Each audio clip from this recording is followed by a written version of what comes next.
pushed to the back burner the moment she found out her son went on a school field trip with his teachers, parent chaperones, and 39 other fourth-grade students, and didn't come back. "We're here at the recommendation of Trey's therapist." The woman's tone was grim. Richard Hayes hooked an arm around Trey's raw-boned back and splayed a hand on his wife's shoulder. "Trey's supposed to talk about it," he explained. "It's supposed to help him cope." My eyes met Tim's where he stood by the door, and I watched his eyebrows twitch. I was starting to piece things together. Still, offloading the victim of violent crime to a couple of detectives under the pretense of augmenting his therapy seemed akin to a surgeon asking a hospital maintenance worker to take his place in the OR. Then again, I'd seen mental health counselors do some irregular things. Dr. Tesh said it would be good for Trey to find someone he could relate to. She thought...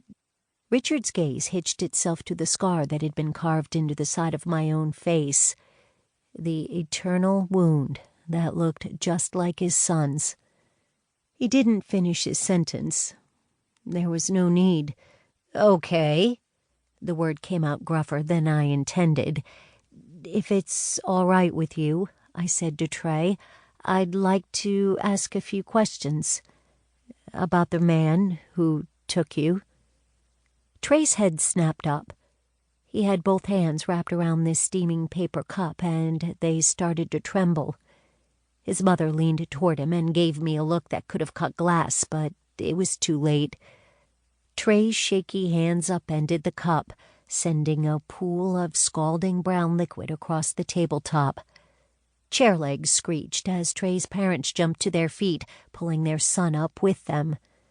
Tim was gone and back with a roll of paper towels before the first drop of cocoa hit the floor. "I'm sorry," Trey's father muttered while Virginia held the boy's face in her hands and told him it was all right, not his fault, no big deal. Working together, Tim and I mopped up the mess as quickly as we could. 3 weeks. That wasn't enough time for a twisted ankle to heal, let alone for a child to bounce back from a trip to hell. "I'm going to lose them," I thought as I dragged a sopping wad of paper towel across the table. "I can't lose them." I lobbed the saturated lump into the trash. "Come on, Shana. Think." "Hey, Trey."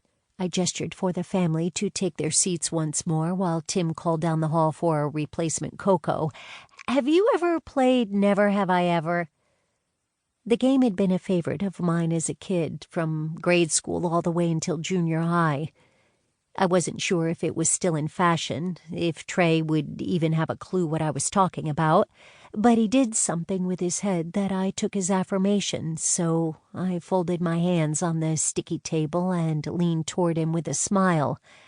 "So it's a really fun game, and it goes like this.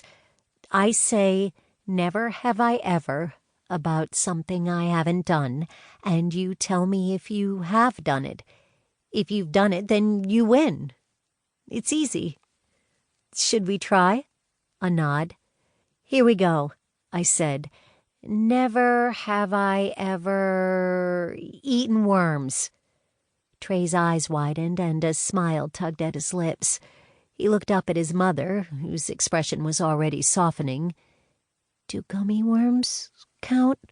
Trey asked, his voice barely audible even in the quiet room. "Yes," I beamed at him, making sure he knew how pleased I was that he was playing along.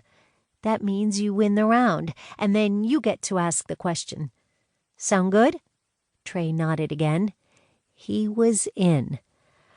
"Okay." I took a breath and tried to keep my eyes on the kid. Behind him, Tim reached for his notebook.